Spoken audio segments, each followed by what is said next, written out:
Olá pessoal, aqui é o Velgas, hoje é dia 26 de janeiro de 2026, 16 horas, horário de Brasília.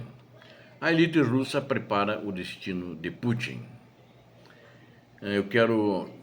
Essa matéria que eu estou fazendo aqui, ela foi feita em cima, baseado em declarações de uma ex-deputada da Duma estatal russa. Eles chamam Duma estatal, né?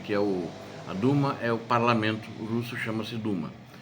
O nome dela é Maria Maksakova. Ela falou isso numa entrevista ao Galvred, Galvred. Uma pessoa que ela é ligada a grupos poderosos também, ela hoje não é deputada, mas ela está por dentro de toda a situação, ela sabe que o mal que o Putin fez para a elite e que a elite está descontente, então ela está ecoando essa voz e está dizendo que até poderia acontecer ao Putin da maneira como as coisas estão, né? Então eu vou passar a posição dela, isso foi publicado na Galvred, então é uma posição, não é inventada da minha cabeça, né? Na realidade, analisando a situação, eu fiz e usando a entrevista dela, na realidade essas conclusões que eu tiro são da entrevista dela. Então, o maior mal, segundo ela, é o próprio Putin. E a elite prepara o destino do Putin, segundo ela, é uma afirmação dela. Eu quero convidar você que não é inscrito, inscreva-se no canal, aqui você vê a verdade. Quero convidar a todos darem um like e a compartilharem com suas redes sociais. Indiquem o canal, é muito importante, indiquem o vídeo. Eu conto com vocês, façam seus comentários, sempre muito bem-vindos. Muito obrigado. Então, vou repetir o que ela falou aqui. O maior mal é o próprio Putin. É a sua máfia que o representa de forma a simular seu quase delírio de insanidade violenta. Mas, segundo ela, na realidade a culpa é dele por tudo. São seus asseclas ao seu redor, é ele que comanda tudo. Ou seja, ela na realidade diz que não é nada da cabeça daquela máfia que está no Kremlin, né? E os Patrushev da vida, o Dmitry Peskov, inclusive já teve uma segunda encrenca com o ministro de Relações Exteriores, que estava de molho, agora tentou voltar, ele já de novo teve uma encrenca com o Sergei Lavrov. Então essa turma, a máfia, ela meio diz, não é culpa deles, é culpa, mas acho que todo mundo tem culpa em cartório. Na minha opinião, quem está no poder, ninguém faz nada sozinho, né? E ela ainda, segundo ela, Putin é um profissional deformado, nem sequer um agente secreto, mas um fracasso, um aluno medíocre. Ela comenta assim sobre o ditador da Rússia.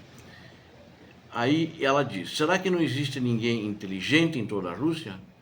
Algo poderia ter sido feito há muito tempo. Eles têm lenços, caixas de rapé e por aí vai. Além disso, já existe um cardápio do ditador. O destino de Maduro se desenrolou de uma forma interessante. Agora estamos acompanhando os acontecimentos no Irã. E aí ela fala, como a Maria, essa deputada da Duma, né? Como é possível que essa criatura desprezível, uma mariposa pálida, que era alvo de piadas e chamada apenas de bituca de cigarro, tenha crescido para governar a todos, selecionando seu séquito com base na lealdade e na servilidade. Grislov, a revista, né, que é a Galvred, ela fala, se ele me mandasse pular da janela, eu pularia, garantindo assim sua carreira, né? E aí foi a pergunta, aí ela diz, esse é precisamente o princípio pelo qual Putin selecionou seu povo, e todos eles fazem o jogo com esse ditador. Ela não falou ditador, né? Ela falou com esse presidente, né? E agora estamos discutindo se o presidente atingiu o ápice de sua esquizofrenia e em que estágio ele está agora. Isso é assunto para um psiquiatra. Nos perguntamos quais argumentos podem parar a guerra e Putin e que tipo de argumentação eles deviam usar, falou ela.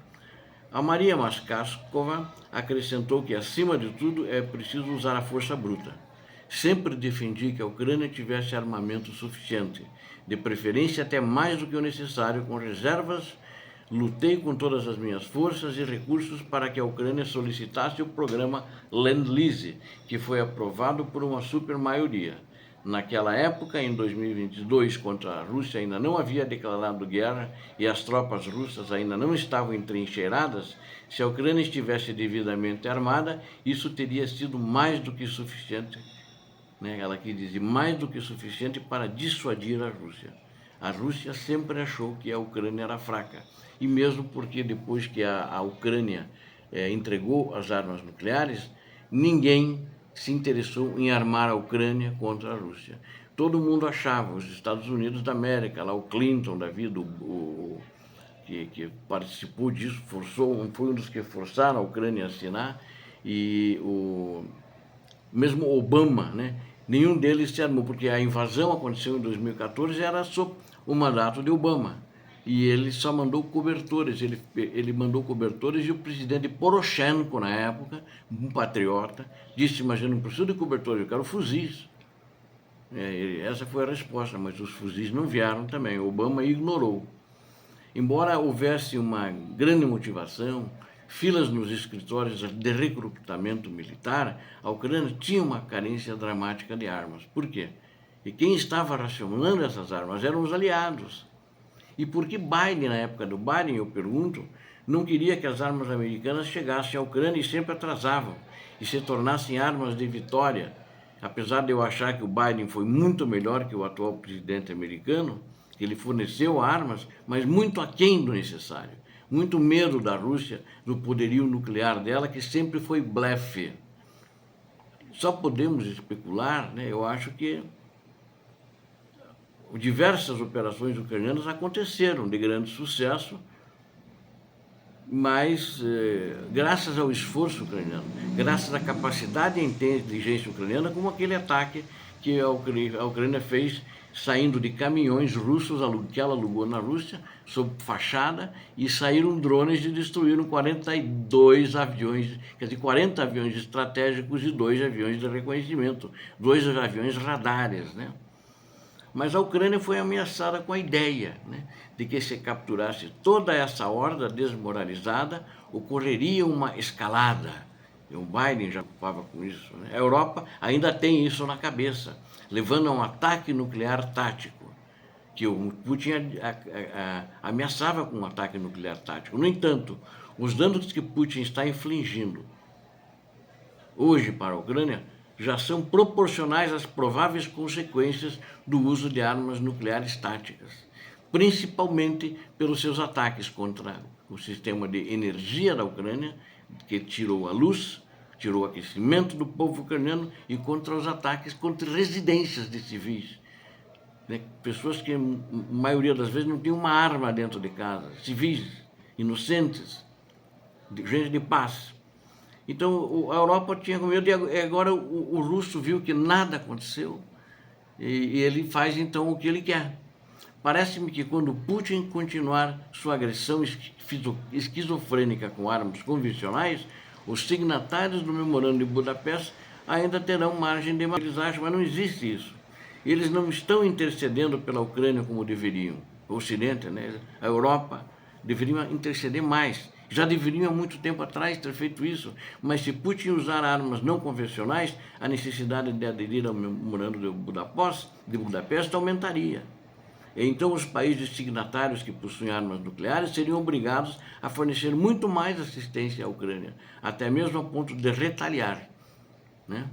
E na minha opinião é mesmo, né? O Putin só pode ser derrubado pela força. E aí ela fala que é impossível tirá-lo de lá enquanto ele ainda estiver vivo. Fala essa ex-deputada. Embora os exemplos, ela cita 2 exemplos de Gaddafi e Maduro, provem que nada é impossível.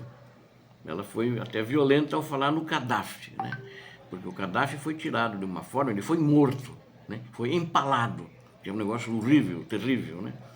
E após o ataque bem sucedido ao bunker, também que abrigava o líder do Hezbollah, Nasrallah, onde ele se tornou um verbo, vimos que existem cenários prontos para Putin. Isso falou a ex-deputada, ou seja, ela está falando uma linguagem agressiva, uma linguagem violenta. E eu vou repetir de novo, ela representa gente importante e gente poderosa, né? A elite russa está confusa. Foram oferecidas duas opções, da opinião dela: Venezuela e Irã. Não deveria haver mais dúvidas de que haverá postes de luz suficientes para todos. Ela está dizendo para pendurar os caras em postes de luz. Inclusive essa elite que apoia ela e essa máfia do Kremlin. Portanto, a elite russa enfrenta um dilema. Eu garanto a vocês, diz ela, em confusão e a desorientação já estão em curso. A confusão e a desorientação já estão em curso. Mesmo nessa loucura, oportunistas, conformistas, simplesmente cínicos, amorais, tentarão se adaptar, causando o mínimo de danos possível. Agora eles têm uma escolha. A questão é se isso acontecerá por meio da derrubada de Putin de dentro, ou seja, por um golpe, ou se tudo parecerá natural. Talvez seja como Stalin, afogando-se em uma poça da própria urina. E aí vem as outras versões oficiais que amenizam a morte dele. No entanto, o fato de Putin já ser um fardo insuportável, pelo fato de Putin ser um fardo insuportável para as elites e arrastar consigo todos os seus indicados, sem mencionar aqueles que às vezes se atiram das janelas, ela diz, ou se suicidam. Cria uma grande tensão, disse ela. Você vê que ela não está com medo nem disso para falar isso, numa entrevista, né? O fato de Putin já ser um fardo insuportável para as elites e de arrastar consigo todos os nomeados. Obrigado a vocês que assistiram esse vídeo. Conto com vocês, inscrevam-se no canal. Peço a todos, deem um like, recomendem o vídeo. Muito obrigado a todos vocês que assistiram. Deus abençoe a todos vocês, Deus abençoe a Ucrânia, Deus abençoe o Brasil. Paz e bem, paz para toda a humanidade.